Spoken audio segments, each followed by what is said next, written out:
Hello and welcome to the Kabaddi Adda powered bye sportsbet.io। सारे viewers को मैं सबसे पहले हैप्पी वैलेंटाइंस डे एक बार विश कर दूं। और जैसे वैलेंटाइंस डे तो हम भी ये जो कबड्डी का स्पोर्ट है उससे और ज्यादा प्यार में पड़ रहे हैं इतनी इंटेंस कंपटीशन देखकर। पिछले हफ्ते प्रदीप नरवाल फॉर्म में आ गए थे, एक और सुपर 10 किया उन्होंने। और अब पांचवें और नौवें नंबर के टीम में बस 6 पॉइंट का डिफरेंस है, यानी एक विन और एक लॉस में पूरा टेबल पलट सकता है। इसका प्लेऑफ्स के लिए क्या मतलब है? भाई हम तो आगे कोई विनर डिसाइड नहीं कर पा रहे। देखते हैं वेटरन डिफेंडर रोहित राणा जी कर सकते हैं क्या in today's episode of the Kabaddi अड्डा।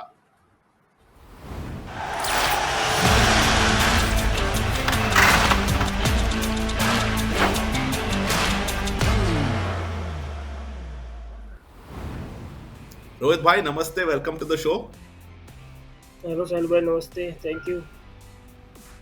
अब रोहित जी, अब जैसे हम हर हफ्ते बात करते हैं, कंपटीशन ज्यादा ज्यादा हर हफ्ते इंटेंस होते जा रहा है। और अब बिल्कुल लास्ट के 2 या 3 मैचेस टीम्स के बच गए हैं। इस हफ्ते आपके हिसाब से आने वाले हफ्ते में वो क्या एक चीज होगी, क्या एक फैक्टर होगा जो विनिंग टीम को लूजिंग टीम से सेपरेट करेगा? साहिल भाई, अभी तो जैसे कि जिन टीम का कंफर्म हो गया कि वो बाहर हो चुकी हैं, जैसे कि तमिल तेलुगु टाइटन है। तो ये टीम किसी के अभी इनके भी मैचेस बाकी हैं, एक दो मैचेस इनके भी हम्म। बाकी हैं। तो अगर दूसरी टीम इनसे कोई मैच लूज करती है तो इनके लिए प्ले ऑफ में जाना दूसरी टीमों के लिए काफ़ी मुश्किल हो जाएगा। तो जी। अभी जो मैंने आप पहले ही बताया था कि जो स्टार्टिंग में जब ये लीग स्टार्ट हुई थी, जब इनके स्टार्टिंग के मैचेस हुए थे जिसमें इन्होंने अंडर 7 पॉइंट में लूज किया है या फिर हम्म। ड्रॉ खेला है, अब जाके वो स्कोर आगे जाके टोटल होगा और जाके फिर इन विनिंग के बाद पता लगेगा कि कौन सी ऊंची।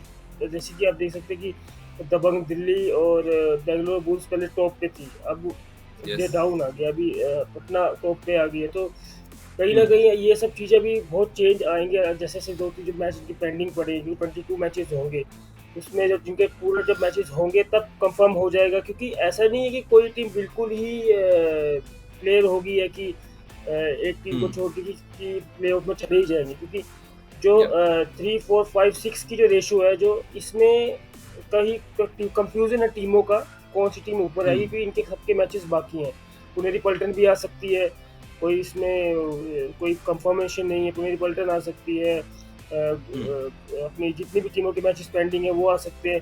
तो अभी बहुत चेंजेस होना बाकी हैं और ये मेरे ख्याल से ये वीक हम्म। काफ़ी क्रूशल वीक होगा सभी टीमों के लिए। इसमें सबको अपने अपने अपने अपने मेन कीज निकालनी पड़ेंगी, कोचेस को नई अच्छी प्लानिंग दिखानी हम्म। पड़ेगी, क्योंकि यही टाइम है असली प्लानिंग दिखाने का। बिल्कुल बिल्कुल। रोहित जी, पिछले हफ्ते के मैचेस की बात करेंगे पहले मैच रिव्यूज में। लेकिन उससे पहले सारे जो हमारे व्यूअर्स हैं उनको मैं वैलेंटाइंस डे मनाने का सबसे अच्छा तरीका बता दूं, और वो है स्पोर्ट्स अड्डा की ढेर सारी मर्चेंडाइज जीत कर। जी हाँ, जैसे हम हर एपिसोड में करते हैं, आपको हम स्पोर्ट्स अड्डा की ढेर सारी मर्चेंडाइज जीतने का इस एपिसोड में भी मौका देंगे। हमारी तरफ से एक वैलेंटाइंस डे गिफ्ट समझ लीजिए अपने लिए। अगर आपको इस कॉन्टेस्ट में भाग लेना है तो बहुत सिंपल चीज करनी है, हमारे यूट्यूब चैनल पर आइए, वीडियो को लाइक कीजिए, चैनल को सब्सक्राइब कीजिए, बेल आइकन को दबाइए और एक बहुत आसान से सवाल का जवाब हमें कमेंट्स में दे दीजिए। इस एपिसोड का सवाल: who was the most successful raider in pro kabaddi season 2? Pro kabaddi के दूसरे सीजन में सबसे ज्यादा कामयाब रेडर कौन था? रोहित भाई, काफी आसान सा सवाल है पुराने व्यूअर्स के लिए, जैसे हम हमेशा करते हैं, कभी नए व्यूअर्स के लिए सवाल देते हैं, कभी पुराने व्यूअर्स के लिए जी सवाल देते हैं। तो इस बार पुराने व्यूअर्स का सवाल है। जी बिल्कुल। तो ज़्यादा इतना मुश्किल भी नहीं है, इजी सवाल है। बिल्कुल बिल्कुल। आज के हमारे कबड्डी अड्डा के एपिसोड में हम हमारे सारे जो जवान हैं, सारे जो डिफेंस पर्सनल है, उन्हें याद करना चाहेंगे। आज इंडिया में 14 फरवरी को पुलवामा अटैक जो हुआ था उसके लिए एक ब्लैक डे मनाया जाता है। और मैं हमारे सारे जो व्यूअर्स हैं उनको कहना चाहूँगा कि जो हमारे डिफेंस पर्सनल है काफ़ी सैक्रिफाइसेस करते हैं ताकि हम ऐसे शोज फ्रीली कर सके। और प्रो कबड्डी भी है और ऐसे जो भी स्पोर्ट्स है और ऐसे लीग्स है, इनका मजा हम फ्रीली उठा सकते हैं बस उनकी वजह से। तो हमारी तरफ से एक बहुत बड़ी सलामी सारे जो शहीद हुए हैं पुलवामा अटैक में उन्हें भी, और सारे जो अब डिफेंस में हमारी रखवाली कर रहे हैं उनके नाम भी। जी साहिल भाई, ये काफ़ी दुखद दिन था आज के लिए। हमारे इस देश का सबसे बड़ा दुखद दिन माना जाता है कि आज के दिन हमारे सीआरपीएफ जवानों को आज सीआरपीएफ के जवान, हमारे 40 जवान शहीद हुए थे आज के दिन। तो काफ़ी हुँ, उन लोगों की वजह से ही हम लोग आज इतने अपने आप को फ्रीडम में जीने का हमको एहसास होता है कि हम जी। लोग फ्री हैं। और इससे इससे ज़्यादा मैं भी एक इंडियन, मैं भी एक आर्मी फैमिली से हूँ, और मुझे पता है कि क्या फ़ील होता है जो शहीद होता है या फिर जो डिफेंस में है। तो मुझे कहीं न कहीं काफ़ी दुःख होता है ये सब चीज़ देख के कि ऐसा होता है हमारे, मतलब इतने शहीद होना पड़ता है देश के लिए। पर ये कहीं न कहीं हमारी प्रोटेक्शन के लिए है। अगर हम लोग उनके लिए हमेशा खड़े हैं, हर जगह उनके लिए हम लोग स्टैंड लेते हैं, और हम लोग उनको हमेशा हुँ, अपना थैंक यू करते हैं अपनी तरफ से, और पूरे अपनी कबड्डी फैमिली की तरफ से, पूरे इंडिया की तरफ से, कि अगर आप लोग नहीं होते तो शायद हम लोग आज इतना सेफ महसूस नहीं करते। तो thank you Indian army and all defence जितने भी हैं, उनको जय हिंद है हमारी तरफ से, सल्यूट करते हैं उन्हें हम, बिल्कुल। कि आप हो तो हम हैं।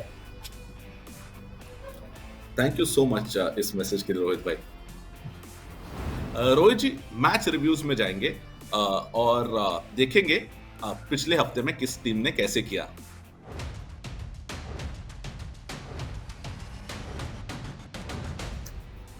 सबसे पहला मैच रोहित जी जिसकी मैं बात करना चाहूंगा, पुनेरी पल्टन वर्सेस हरियाणा स्टीलर्स।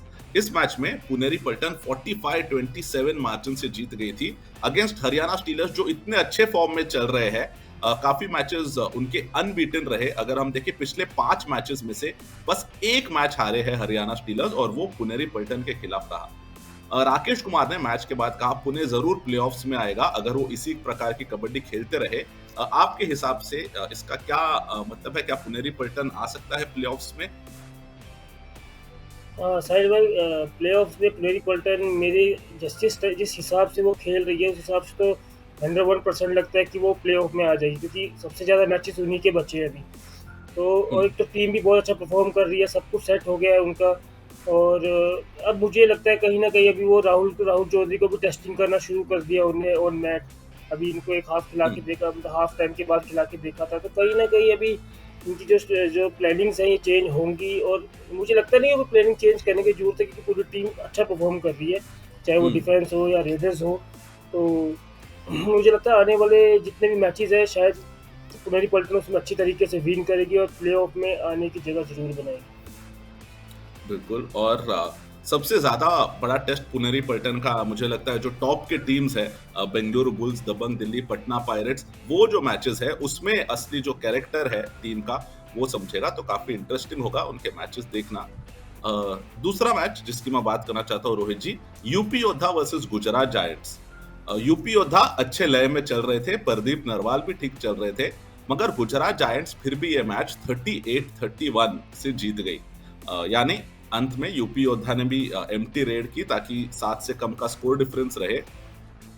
रोहित भाई, दोनों टीम्स ने जो प्रेशर सिचुएशन है उसमें थोड़ा स्ट्रगल किया है यूपी और गुजरात ने। मगर गुजरात अब फाइनली टॉप 6 में आ गई है। तो वो क्या चीज है जो अब गुजरात के लिए काम कर रही है जो शायद पहले नहीं कर रही हो? साहिल भाई, सबसे मेन बात है प्लानिंग। आप किस प्लानिंग से आप टीम को खिला रहे हो। आपने देखा होगा स्टार्टिंग में जो मनप्रीत बाजी है, इन्हें स्टार्टिंग में रेडर्स दूसरे उठाते हैं, फिर सब्स्टिट्यूशन करके फिर दूसरे प्लेयर्स को अंदर डालते हैं जो उनको उनकी प्लेंटी होने से या फिर मतलब लोना होने से बचाते हैं, जो हम्म, उनको ऑल आउट होता है उसको होने से बचाते हैं। फिर उनका एक मेन रेडर है प्रदीप, उसको यूज़ करते हैं, और जब वो परफॉर्म अच्छा उसका अच्छा परफॉर्म होता है, और वो एक सबसे मेरा मानना है कि वो एक स्ट्रॉन्गेस्ट प्लेयर है इस लीग में।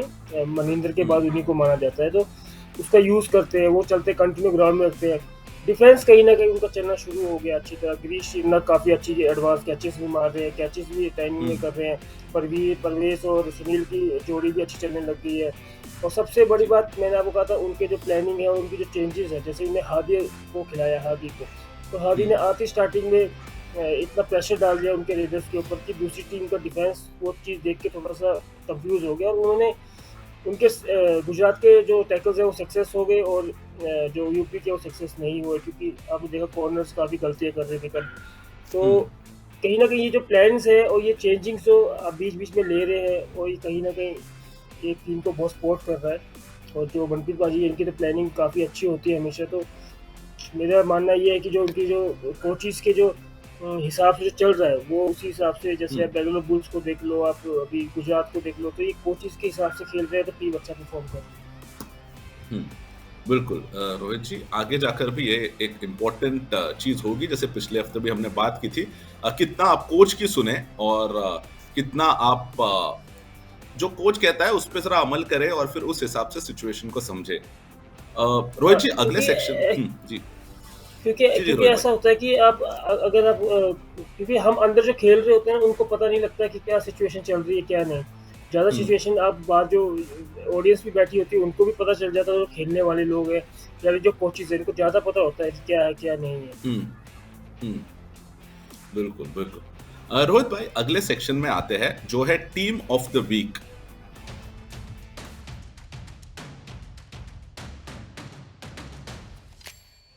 काफ़ी आउटस्टैंडिंग परफॉर्मेंसेस पिछले हफ्ते में पुणे के गुजरात के यूपी का भी अच्छा एक परफॉर्मेंस था मगर रोहित जी कौन है आपकी team of the week?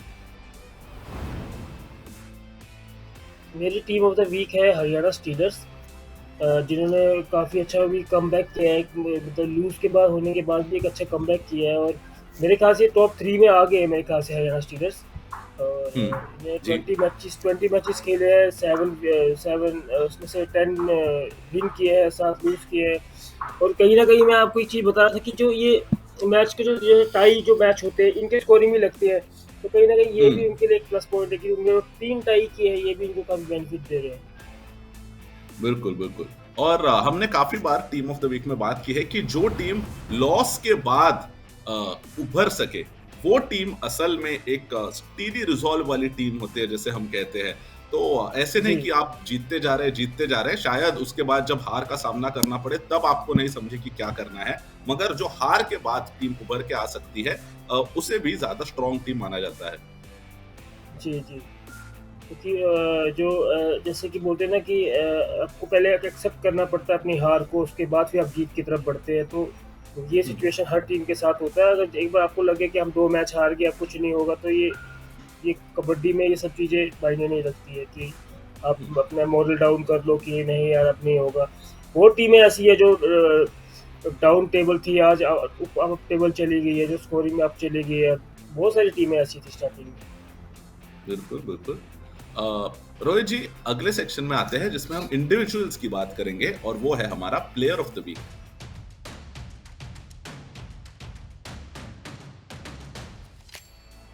Players जी। में भी काफी आउटस्टैंडिंग परफॉर्मेंसेस रोहित जी, मगर आपने किसे सिलेक्ट किया है as player of the week? शायद मैं प्लेयर ऑफ द वीक में बहुत सारे प्लेयरों ने इस वीक में बहुत अच्छा परफॉर्म किया है, और मेरा प्लेयर ऑफ द जी। वीक में है बेंगलोर बुल्स के वो भरत हैं, जो मैंने आपको हुँ, पहले ही कहा था, जो कोचेस की अब जो प्लानिंग्स चल रही है, तो उस पे टीमों को हुँ, विन करना काफ़ी ईज़ी हो रहा है, ये मैंने भी एनालाइज़ किया। जैसे कि अभी उन्होंने फर्स्ट रेटर बना दिया भरत को, तो भरत ने इतना अच्छा आउटस्टैंडिंग परफॉर्मेंस किया। एक तो बहुत टॉल है वो। दूसरा ये है हुँ, कि उन्होंने कल जैसे ही जैसे ही पवन आउट हो रहे थे, तो उन्होंने उसको बाबर रिवाइव करवाया, और ये भी नहीं कि एक सिंगल हुँ, पॉइंट लेके आए। उन्हें उसमें भी 2 पॉइंट लेके आए, फिर 2 पॉइंट लेके आए, फिर 3 लेके आए, फिर सुपर रेड कर दी, फिर सुपर रेड कर दी। तो कहीं न कहीं उनका प्रेशर बन रहा था, बोनस ले गई वो, ठीक है? तो कहीं न कहीं हुँ, उस प्लेयर का इतना प्रेशर बन गया कि पवन को थोड़ा कूल डाउन मिलने कि पवन भी डिफेंस में आ गए फिर। तो हुँ। उस रेडर ने काफ़ी सपोर्ट किया। कल कल मेरा मानना ये है कि भरत ही मेन प्लेयर थे जिसने बैंगलोर बुल्स को कल जिताया है। बिल्कुल, बिल्कुल। बहुत ज़रूरी है ये भी रोहित जी भरत के अगर हम सीज़न देखें भरत का, तो बेंच पर रहे थे और बेंच पे जी, रहकर डू और डाई रेड्स में इस्तेमाल होते थे। वहाँ पे परफ़ॉर्मेंस दिखाया और वहाँ से फिर जब कुछ चंद्रन रंजीत को शायद इंजरी हुई होगी, शायद टीम के बाहर होना पड़ा था, तब मेन टीम में उनको मौका मिला, तभी भी पवन को रिवाइव करते गए और अब पिछले मैच में हम देख सकते हैं बेंगलुरु बुल्स के मेन रेडर के जी। तौर पे इस्तेमाल किए गए हैं। ये यही मैं आपको बता रहा हूँ कि ये कोच का एक ना एनालाइज़ होता है कि मेरे को किस रेडर पर ज़्यादा ट्रस्ट करना है इस टाइम, क्योंकि ज़रूरी नहीं है कि हुँ, वो एक स्टार रेडर ही परफॉर्म करे हर मैच में। तो कहीं न कहीं ये इसे एक कोच की जजमेंट कह सकते हैं या ये कोच का एक्सपीरियंस कह सकते हैं कि मुझे पता है कि आज मैं इसको फर्स्ट 7 में उतारूँगा तो ये अच्छा परफॉर्म करेगा, या इसको फर्स्ट रेडर बनाऊँगा हुँ, तो ये अच्छा परफॉर्म करेगा। ये सब प्रैक्टिस में वो जज कर लेते हैं। तो इसलिए कोचेज़ इतने एक्सपीरियंस होते हैं कि उनको पता होता है वो क्या करें, क्या नहीं। तो कहीं न कहीं इस चीज़ का, और उनका कोई मैच कोई नॉर्मल टीम के साथ भी नहीं था, काफ़ी अच्छी टीम के साथ मैच था उनका। तो जी। कहीं न कहीं उन्होंने उनकी कोच की उम्मीद से ज़्यादा भारत ने करके दिखाया। बिल्कुल, बिल्कुल और बेंगलुरु बुल्स के फैन्स को उम्मीद होगी कि ऐसे करते रहे ताकि लीग में बेंगलुरु बुल्स जी, आगे बढ़ते रहे और शायद प्लेऑफ्स में भी दूसरा अपना जो प्रो कबड्डी का खिताब है वो जीत ले। रोहित जी, मेरा जो फेवरेट सेक्शन है उसमें आने वाले हैं अब, मगर उससे पहले एक और बार सारे जो व्यूअर्स हैं उनको मैं याद दिला दूं कि स्पोर्ट्स अड्डा की ढेर सारी मर्चेंडाइज है जो आप जीत सकते हैं। जैसे हमने पहले कहा, जीतने के लिए बहुत सिंपल चीज करनी है, सब्सक्राइब कीजिए, बेल आइकन को दबाइए, वीडियो को लाइक कीजिए और आसान सा एक सवाल है, उसका जवाब हमें कमेंट्स में दे दीजिए। इस एपिसोड का सवाल एक बार फिर, who was the most successful raider in pro kabaddi season 2? Pro kabaddi के दूसरे सीजन में सबसे ज्यादा कामयाब रेडर कौन थे? थोड़ा पुराना सवाल है तो शायद रेडर अब कैसे फॉर्म में हो उसके हिसाब से आप ना चले तो बेहतर है। थोड़ा सा एक बिल्कुल। क्लू मैं दे देता हूँ जो हमारे फैंस हैं उनको। रोहित जी, अब अगले सेक्शन में बढ़ेंगे जो है पॉइंट या एम्प्टी रेड।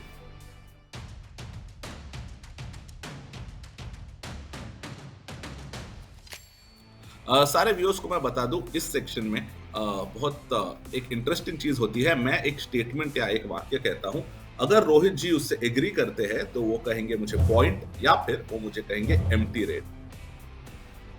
रोहित जी, पहली रेड इस एपिसोड की, प्रदीप नरवाल अब सुरेंदर गिल से लीड रेडर की रिस्पॉन्सिबिलिटी वापस लेने तैयार है।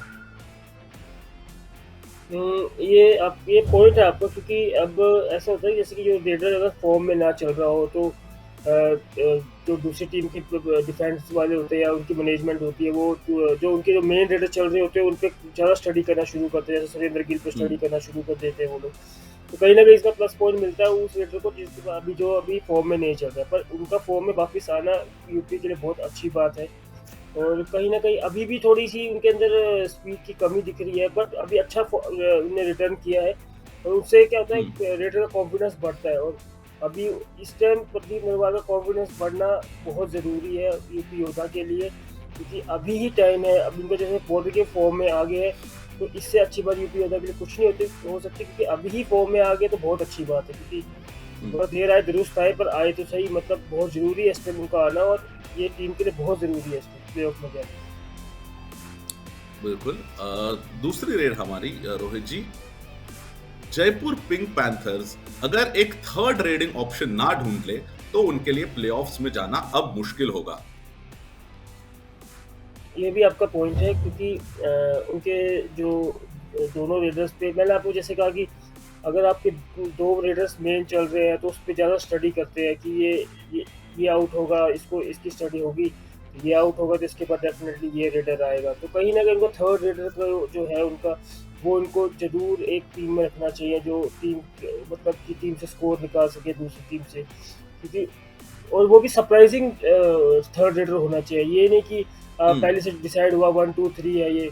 जैसे गुजरात फॉर्च्यून करती है कि सो गुजरात जायंट्स है वो करती है कि प्रदीप को सरप्राइज़ रखती है, कभी किसी और रेडर को हम्म, सरप्राइज़ रख देती है, अजय को हम्म, रख देती है कभी। तो ये होना चाहिए कि थर्ड जो रेडर होना चाहिए वो हमेशा सरप्राइज़ रेडर होना चाहिए, कि वो जब भी उसका टाइम आउट लेके चेंज किया जाए तो उनके हम्म, पास इतना समय ना हो कि उसके लिए कोई प्लानिंग कर सके। ओके। अगली रेड हमारी इस एपिसोड की रोहित जी, अजिंक्य पवार का वापस आना तमिल थलाइवास के प्लेऑफ्स के चांसेस के लिए बिल्कुल अहम है। बिल्कुल, ये भी आपका पॉइंट है, क्योंकि जो उनके जो ये रेडर हैं जो ये काफ़ी अच्छे साबित हो चुके हैं। मेरे ख्याल से अभी शायद वो इंजर्ड हैं या कुछ प्रॉब्लम है उनको। वो काफ़ी अच्छे मैं मनजीत से ज़्यादा उन्होंने कई मैचेस में हेल्प करी है हुँ, स्कोरिंग स्कोरिंग जी, में। चाहे वो मेन मुश्किल क्या होती है, आप स्कोरिंग में 5 के डिफेंस में, 4 के डिफेंस में, 3 के डिफेंस में, 2 के डिफेंस में स्कोर निकालना काफ़ी मुश्किल होता है। खासकर 3 और 2 के हुँ, डिफेंस में स्कोर निकालना काफ़ी मुश्किल होता है, क्योंकि आप टैकल भी होते हुँ, हो तो 2 पॉइंट आपको एक्स्ट्रा दे दिए, 1 पॉइंट आपको एक्स्ट्रा दिया जी, जाता है। तो कहीं न कहीं उसमें ये जो अपने रेडर है, ये काफ़ी अच्छा उसमें अपना परफ़ॉर्म करते हैं। तो कहीं न कहीं डिफेंस तो सही चल रहा है उनका, पर कहीं न कहीं रेडर्स थोड़े-से ढीले पड़ रहे हैं। ओके। तो इस बार 3 में से 3 रेड में पॉइंट मिला है। आखिरी रेड में जाएँगे रोहित जी। नितिन तोमर का डिफेंस में योगदान आगे के मैचेस में हमें ज़्यादा देखने मिल सकता है। ये भी आपका पॉइंट है। नितिन तोमर का डिफेंस में ही नहीं, उसकी पूरी टीम में ही योगदान है, क्योंकि मैंने अब पहले भी ये बात हमने डिस्कशन करी थी कि टीम में एक एक्सपीरियंस प्लेयर होना बहुत ज़रूरी है। हुँ, चाहे वो परफ़ॉर्म कर रहा है या नहीं कर रहा है, ये मैटर नहीं करता, बट टीम में एक एक्सपीरियंस प्लेयर होना बहुत ज़रूरी है, जिसके क्योंकि कोच हर वक़्त हर टाइम टाइम आउट नहीं ले सकता। टीम के अंदर हर रेड के हुँ, बाद या हर डिफेंस में एक सीनियर ही जो टीम के अंदर होता है, वही टीम को कंट्रोल करता है। और ये नितिन हुँ, तोमर बखूबी कर रहे हैं, क्योंकि जो आप सीनियर प्लेयर होगा, जैसे कि सातों के सातों एक ही एज के प्लेयर होंगे, एक ही लेवल के प्लेयर होंगे, तो कहीं न कहीं उसमें एक जो उनका जो अपना एटीट्यूड होता है, वो क्रैश करता है आपस में हुँ, दोनों सबका, कि यार ये मेरे को क्यों समझा रहा है, ये अपने आप को देखे। और जब एक सीनियर प्लेयर होगा, वो एक को बोलेगा तो सातों के साथ सुनेंगे कि यार सीनियर प्लेयर है, बोल रहा है, एक्सपीरियंस है, तो हुँ, उसको फॉलो करेंगे। तो ये बहुत प्लस पॉइंट है पुनेरी पॉलिटन का। और अनूप सर की इस बार की तारीफ भी होनी चाहिए, क्योंकि उन्होंने एक प्लेयर, हमें एक एक्सपीरियंस प्लेयर, चाहे वो परफॉर्म कर रहा है या नहीं कर रहा है, तो वो टीम के अंदर है, वो टीम को हुँ, कंट्रोल कर रहा है, कब किसको भेजना है, कब डिफेंस करना है, कब डिफेंस को खोलना है, कब डिफेंस को क्लोज रखना है, कितनी हुँ। स्कोरिंग में क्या करना है, कब सेव रेट मरवानी है, कब बोनस करवाना है। तो ये सब एक एक सीनियर का काम होता है टीम के अंदर। तो ये बहुत अहम रोल है नितिन तोमर का टीम को लेके चलने में। बिल्कुल, बिल्कुल। तो इस बार रोहित जी 4 में से 4 रेड में हमें पॉइंट मिला है, यानी 100% सक्सेस रेट। जी। हम बहुत अहम सीनियर प्लेयर की बात कर रहे हैं, तो अगले सेक्शन में ही जाते हैं, जहां हम एक और अहम सीनियर ऑलराउंडर की बात करेंगे और हमारा वो सेक्शन है एनालाइजिंग द बेस्ट।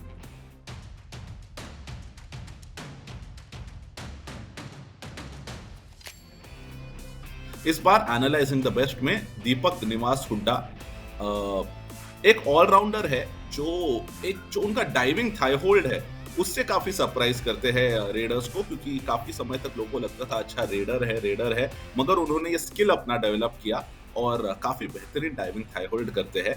मगर रेडिंग में जो उनका एक तरीका है जिससे वो पूरे बॉडी को एक्सटेंड करके कॉर्नर्स को या सेकंड मैन को टच कर लेते हैं अपने फिंगर टिप से, वो एक स्किल है मुझे लगता है जिसकी वजह से दीपक निवास हुड्डा अब भी टॉप 5 रेडर्स में माने जाते हैं प्रो कबड्डी लीग के। इंडियन कबड्डी टीम के कैप्टन है और अर्जुना अवार्डी भी है, तो काफी सीनियर प्लेयर है, काफी रिस्पेक्टेड प्लेयर है। रोहित जी इनके गेम को एनालाइज करें तो क्या ऐसी चीजें हैं जिनकी वजह से इतने असरदार ऑलराउंडर माने जाते हैं दीपक निवास हुड्डा? साहिल भाई, पहले तो दीपक निवास हुड्डा एक कबड्डी में सबसे ज़्यादा फिटनेस फ्रीक माने जाते हैं, जो अपने आप को फिट सबसे ज़्यादा फिट हम्म, रखते हैं। और ये ये होना भी चाहिए, क्योंकि आपको एक ऑलराउंडर बनना काफ़ी मुश्किल होता है, क्योंकि आपको अपनी रेड हम्म, की भी स्किल्स करनी पड़ती है, आपको अपनी डिफेंस की भी स्किल्स करनी पड़ती है। और इन क्योंकि आप देखो ना, कोई रेडर है वो सिर्फ रेड की स्किल्स करेगा, डिफेंडर है वो डिफेंस की स्किल करेगा, तो इनको दोनों की करनी होती है। और इन दोनों करने के लिए उसको एक्स्ट्रा टाइम चाहिए, एक्स्ट्रा फिटनेस चाहिए, एक्स्ट्रा स्टेमिना चाहिए, एक्स्ट्रा पावर चाहिए। तो ये सब चीज़ हम्म, करना काफ़ी मुश्किल होता है, और दीपक निवास हुड्डा इस चीज़ को काफ़ी अच्छे तरीके से निकालते हैं। सबसे बड़ी बात कि उनके अंदर कोई ईगो नहीं है, वो ईगोस्टिक नहीं है, वो हमेशा फर्स्ट प्रेफरेंस अपनी फिटनेस को देते हैं, अपनी गेम को देते हैं, और सबसे बहुत ही हम्म, प्यार से रहते हैं। और दूसरी बात उनकी परफॉर्मेंस उनका बहुत आउटस्टैंडिंग रहा है। अब हालाँकि ऑक्शन में इतना उनको नहीं रिस्पॉन्स मिला है, बट इस ये सही हम्म, ये चीज़ सबको सबको ही हैरानी में डाला कि इतना अच्छा परफॉर्म, क्योंकि हम्म, नेशनल्स में हम लोग खेले, अभी नेशनल्स रिसेंटली हम लोग नेशनल्स खेले, लास्ट अयोध्या में नेशनल हुआ था हमारा।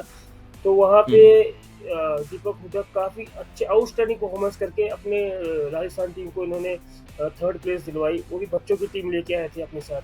आप मान सकते हैं जी। पूरी टीम में एक अकेले ये थे, बाकी सारे न्यू कमर बच्चे थे और हुँ, इन्होंने थर्ड प्लेस दिलवाई, ये बहुत बड़ी बात होती है और अपने काफ़ी अच्छा आउटस्टैंडिंग परफॉर्मेंस किया। मैं तो जब ऑक्शन देखा हुँ, तो मैं हैरान हो गया।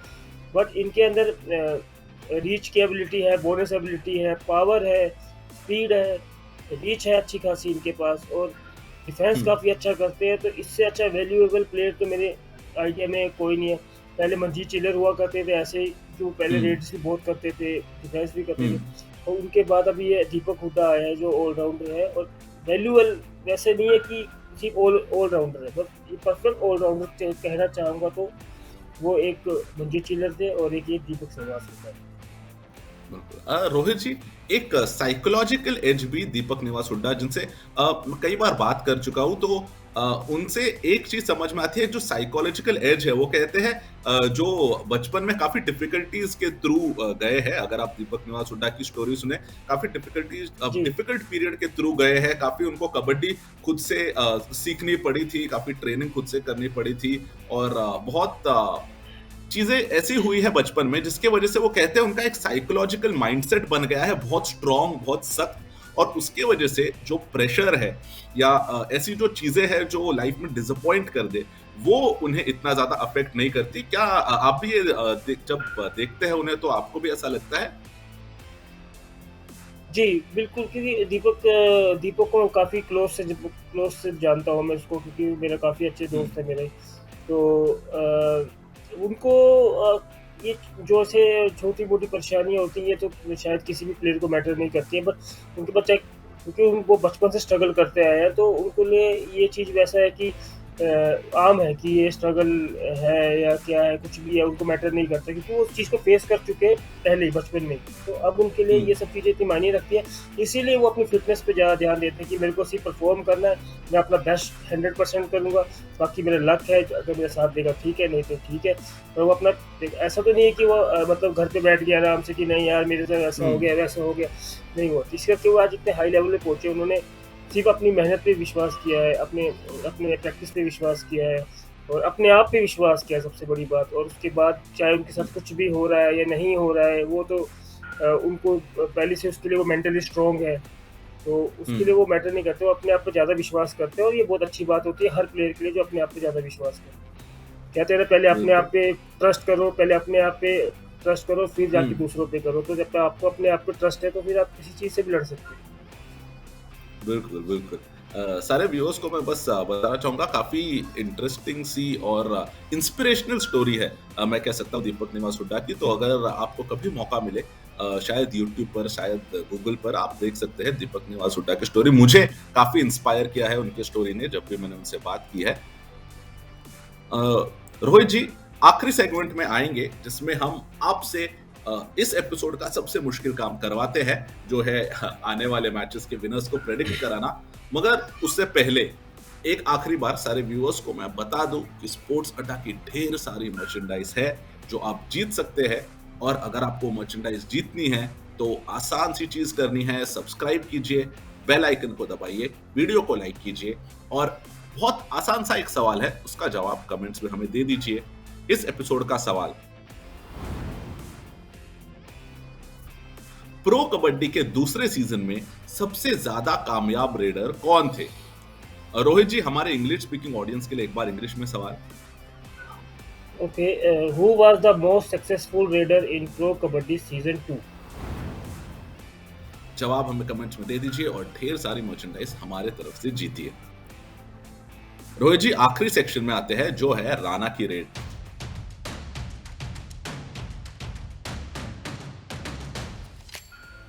जैसा मैं पहले बता चुका हूँ, बहुत मुश्किल काम हम रोहित जी को देते हैं इस सेक्शन में, जो है आने वाले जो मैचेस है उनके विनर्स को प्रेडिक्ट करना। मगर रोहित जी बहुत अच्छी तरह से इसको निभाते हैं, बिल्कुल जैसे हम कहते हैं इवेड नहीं करते सवाल को, हेड ऑन लेते हैं और हमें बताते हैं एनालिसिस के साथ क्यों उन्हें लगता है टीम जीतने वाले हैं। पहले मैच की तरफ जाते हैं आज का, जो है Patna Pirates versus Telugu Titans. Patna Pirates. ओके, दूसरा match Dabang Delhi versus UP Yoddha. Mm, Dabang Delhi. ओके, गुजरात जायंट्स वर्सेस पुनेरी पल्टन। ये मैच काफी अच्छा होगा, पुनेरी पल्टन। कल का पहला match you Mumba versus Jaipur pink panthers, season 1 के फाइनलिस्ट दोनों।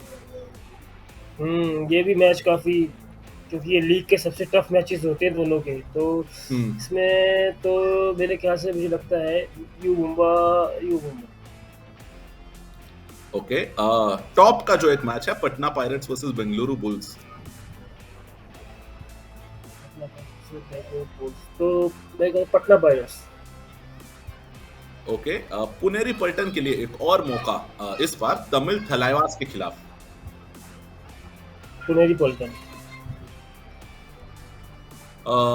एक शायद हम कह सकते हैं जाने वाली टीम, जिनको जीतना बहुत जरूरी है, बंगाल वॉरियर्स वर्सेस तमिल थलाइवास। ये मैच भी अच्छा होगा, पर मुझे लगता है इसमें तमिल तलाइवास। बॉटम की टीम एक तेलुगु टाइटंस, इनका मैच होगा जयपुर पिंक पैंथर्स के खिलाफ। जयपुर।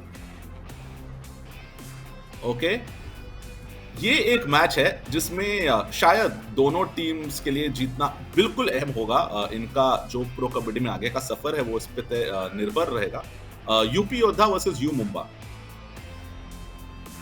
जी, ये मैच काफी टफ है, और मुझे लगता है यूपी योद्धा और यू मुंबा इसमें विन करेगी। ओके, दूसरा मैच थर्ड स्पॉट के लिए Bengaluru bulls versus Haryana stealers. Haryana stealers. Okay, और आखिर में टॉप स्पॉट के लिए जंग जारी रहेगी, Dabang Delhi versus Patna Pirates. Patna Pirates. Okay, Rohit ji, सारे जैसे हम हर हफ्ते करते हैं आपके प्रेडिक्शंस हमने लॉक कर लिए हैं। इस बार मेरा भी बिल्कुल दिल अलग कह रहा है, दिमाग अलग कह रहा है। दिमाग जरूर जी। जानता है जो टॉप के टीम्स है वो ज्यादा जीतेंगे। दिल कहीं ना कहीं कहता है कि नहीं, जो बॉटम के टीम्स है अगर जीत पाए और कंपटीशन और गहरा हो जाए हर बार जैसे हम कहते हैं, तो और मजा आएगा लीग में। ये कंपटीशन तो गहरा रहेगा अभी, क्योंकि जैसे हम एनालाइज करके बताते हैं, तो ऐसा नहीं होता कि वही टीम जीते, क्योंकि कभी कभी क्या होता है, कुछ गलतियां हमारी, जिसका हम एनालाइज करते हैं कि ये टीम जीतेगी, कुछ गलतियां वो भी डिफेंस में करती है या फिर अपनी प्लानिंग में करती है, तो कहीं ना कहीं वो भी हो जाता है वैसा। तो ये कंफर्मेशन तो नहीं है कि पक्का वही जीतेंगे, पर हम एक एनालाइज करके बताते हैं कि ये चीज़ ऐसा होगा। बिल्कुल बिल्कुल। रोहित जी, थैंक्स अ लॉट हमारे साथ इस एपिसोड में जुड़ने के लिए। थैंक यू साहिल भाई। और हमारे सारे जो व्यूअर्स हैं उनको मैं बताना चाहूंगा, एवरी मंडे और फ्राइडे हम कबड्डी अड्डा के नए एपिसोड्स लेकर आते हैं, तो प्लीज हमारे साथ इस सफर में जुड़िए। अब प्रो कबड्डी आखिरी पड़ाव में बढ़ रहा है, तो एपिसोड ज्यादा और ज्यादा इंटरेस्टिंग होते जाएंगे। अब अगली मुलाकात होगी आपसे फ्राइडे 18 तारीख को। तब तक मुझे इजाजत दीजिए। मैं हूं साहिल और ये था द कबड्डी अड्डा।